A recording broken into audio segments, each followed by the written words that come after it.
আজ আমরা কথা বলতে চলেছি ভারতীয় চলচ্চিত্রের এক জীবন্ত কিংবদন্তি, লক্ষ লক্ষ মানুষের হৃদয়ের নায়ক মিঠুন চক্রবর্তী সম্পর্কে, যিনি শুধু একজন অভিনেতা নন, তিনি এক জীবন্ত দৃষ্টান্ত যে মানুষ চাইলে ভাগ্যের বিরুদ্ধে লড়ে জীবন জিততে পারে। ১৯৫০ সালের ১৬ই জুন ভারতের কলকাতায় জন্মগ্রহণ করেন মিঠুন। ছোটবেলায় তার নাম ছিল গৌরাঙ্গ চক্রবর্তী। একটা সময় তার পরিবার ছিল প্রবল আর্থিক কষ্টে, কিন্তু সেই কষ্টই তাকে শক্ত করে তোলে। শৈশব থেকে মিঠুন খুব চঞ্চল এবং সংগ্রামী ছিলেন। তার পরিবার রাজনৈতিক অস্থিরতার কারণে অনেক কঠিন সময় পার করেছে। একসময় তিনি নকশাল আন্দোলনের সাথে জড়িয়ে পড়েছিলেন, আর সেই কারণে তাকে লুকিয়ে থাকতে হয়েছিল। জীবনের ওপর ঝড় নেমে এসেছিল, একদিকে পুলিশের ভয়, অন্যদিকে পরিবারের দুঃখ কষ্ট। তবে মিঠুন কখনো হার মানেননি। অবশেষে রাজনীতি ছেড়ে তিনি জীবনে নতুন পথ খুঁজলেন, অভিনয়। তিনি ভর্তি হলেন বিখ্যাত FTII অর্থাৎ film and television institute of ইন্ডিয়ায়। সেখানে তিনি অভিনয়ের সূক্ষ্ম কৌশল শিখলেন। সেই সময়ে শিক্ষকরা বলেছিলেন, এই ছেলেটির চোখে আগুন আছে, সে একদিন বড় কিছু করবে। ১৯৭৬ সালে মিঠুন প্রথম অভিনয়ের সুযোগ পান মৃগয়া সিনেমায়। এই সিনেমার জন্য তিনি জাতীয় পুরস্কার পান সেরা অভিনেতা বিভাগে। প্রথম সিনেমায় জাতীয় পুরস্কার, এটাই তার জীবনের মোড় ঘুরিয়ে দেয়। এরপর ভারতীয় লোকেরা নতুন এক নায়ক খুঁজে পেল, কালো, লম্বা, সরল মুখের এক যুবক, যার নাম মিঠুন চক্রবর্তী। ১৯৮০ সালে মুক্তি পেল ডিস্কো ডান্সার। এই সিনেমা শুধু ভারত নয়, বাংলাদেশ, রাশিয়া, আফ্রিকা, চীন সহ বিশ্বের অনেক দেশে সুপার ডুপার হিট হয়। মিঠুন হয়ে উঠলেন আন্তর্জাতিক তারকা। তার নাচ, তার হাসি, তার সংলাপ সবকিছুই বিশ্বজুড়ে মানুষের হৃদয়ে দাগ কাটল। I am a disco dancer, এই একটি গানই তাকে রাতারাতি সুপারস্টার বানিয়ে দেয়।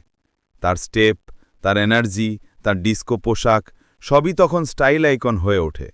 ভারতের গরিব থেকে ধনী সব পরিবারেই তখন শুধুই মিঠুনের পোস্টার। বাংলাদেশেও সেই সময় মিঠুনের জনপ্রিয়তা আকাশ ছুঁয়েছিল। আজকের দিনের বড় বড় বলিউড নায়করা বলেন, মিঠুন চক্রবর্তী না থাকলে তারা অভিনয় শেখার অনুপ্রেরণা পেতেন না। শাহরুখ খান বলেছেন, মিঠুন দা অনস্ক্রিন ম্যাজিক, অন্য জগতের। এরপর মিঠুন অভিনয় করেন শত শত সিনেমায়, গুরু, প্রহরী, প্রেম প্রতিজ্ঞা, পায়ার ঝুঁকতা নেহি, ওয়ার্ডেন, ত্রিশূল, গুনা, মজনু, শৌলেন, জালা, হামসে বত্তর, আগ্নিপথ, ভোলা শঙ্কর সহ অসংখ্য ছবি। তিনি ছিলেন একাই ১০০, একদিকে অ্যাকশন হিরো, অন্যদিকে রোম্যান্টিক হিরো। যেটাই করেন তার নিজস্ব স্টাইলে অমর হয়ে যান। তার কেরিয়ারে ৩৫০টির বেশি সিনেমায় অভিনয়, এটা শুধু রেকর্ড নয়, এটা ইতিহাস। তিনি ছিলেন বলিউডের সবচেয়ে টপ অভিনেতাদের একজন। মিঠুনের ব্যক্তিগত জীবনেও ছিল নাটকীয়তা। তিনি বিয়ে করেন ভারতীয় বিখ্যাত অভিনেত্রী যোগিতা বালিকে। তাঁদের সংসার সবসময় ছিল আলোচনায়। মিঠুনের ৩ ছেলে, মহাক্ষয়, উষ্মে, নামসী এবং একটি দত্তক কন্যা দিশানি। একসময় তার নাম বিখ্যাত অভিনেত্রী শ্রীদেবীর সাথে জড়ায়। এ নিয়ে প্রচুর মিডিয়া বিতর্ক হয়েছিল, তবে মিঠুন সে ব্যাপারে কখনো রূঢ় হননি। তিনি একজন ভদ্র ও নীরব মানুষ। মিঠুনের জীবন শুধু অভিনয় নয়, মানবতা। তিনি গরিব মানুষের জন্য অনেক কাজ করেছেন। বাংলাদেশেও তার অগণিত ভক্ত রয়েছে। তিনি বহুবার ঢাকায় এসেছেন এবং ঢালিউড তারকাদের সাথে কাজ করেছেন।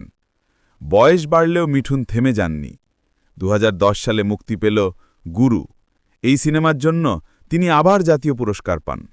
মানুষ বলল, হিরো বার্ধক্য মানে না, মিঠুন তো আরও ভালো অভিনয় করছেন। বাংলাদেশে তার ছবিগুলো যেমন ডিস্কো ডান্সার, ডান্স ডান্স, অহংকার, প্রেম প্রতিজ্ঞা, আগ্নিপথ সবই সুপারহিট হয়েছিল।